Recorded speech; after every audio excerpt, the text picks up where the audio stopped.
Jesus ministrou mensagens que a multidão ouviu e não entendeu. Mas quando esses 12 estavam com Jesus de uma forma particular, eles perguntaram para Jesus e expressaram as suas dúvidas. E Jesus explicou e ensinou a eles de forma diferenciada, dizendo a eles que a eles era dado conhecer os mistérios do reino de Deus. Isso foi com a parábola do semeador, isso foi com a parábola do joio.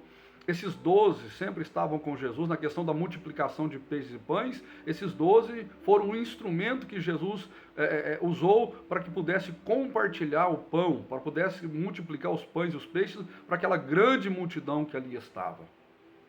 Esses 12 eram serventes diretos de Jesus, eram obreiros de Jesus, eram homens que estavam continuamente com Jesus.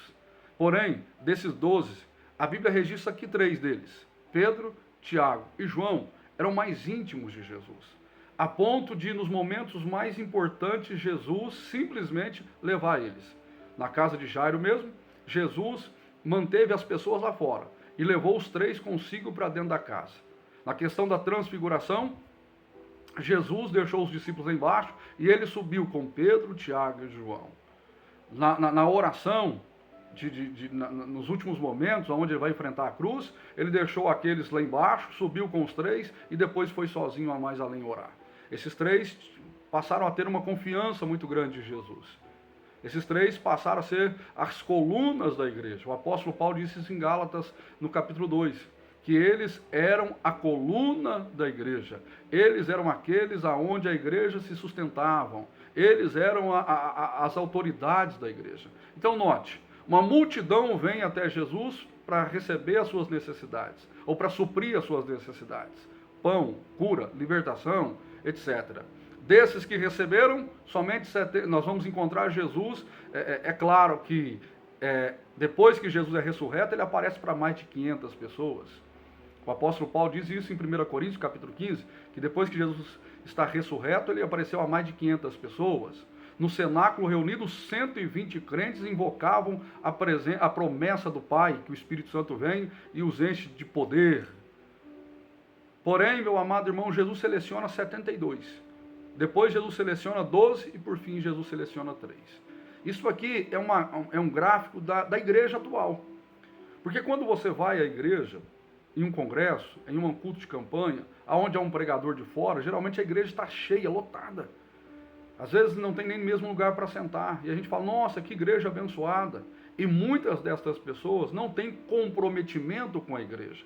Eles vão ali porque tem um pregador de fora, eles vão ali porque é uma campanha, eles vão ali porque é um congresso, eles vão ali porque tem uma necessidade a ser suprida, eles vão ali e o único compromisso deles é ouvir uma palavra, um louvor, ir embora e nem sabe quando voltarão ali. E se voltarão ali, é a multidão que vai para suprir as suas necessidades.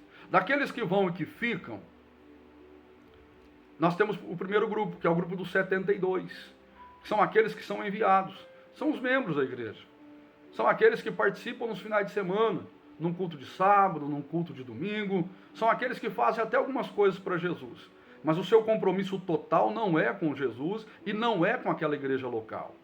Eles até participam de determinados departamentos, até participam às vezes de uma campanha, mas o comprometimento deles é com outras coisas, às vezes com o trabalho, e o único propósito deles é ir à igreja aos finais de semana. Aí nós temos um terceiro grupo, que são os 12.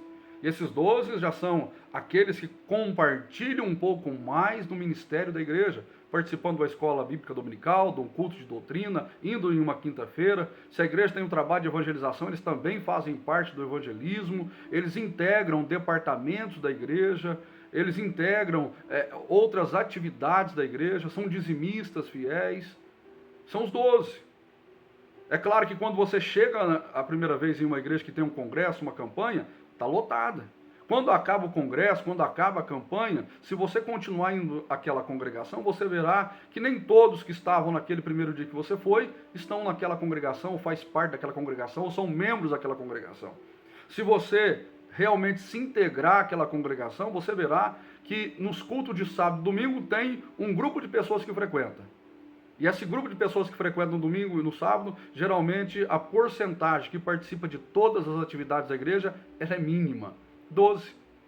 12. Se você vai no culto semanal, uma igreja que tem 100 pessoas, às vezes tem 20.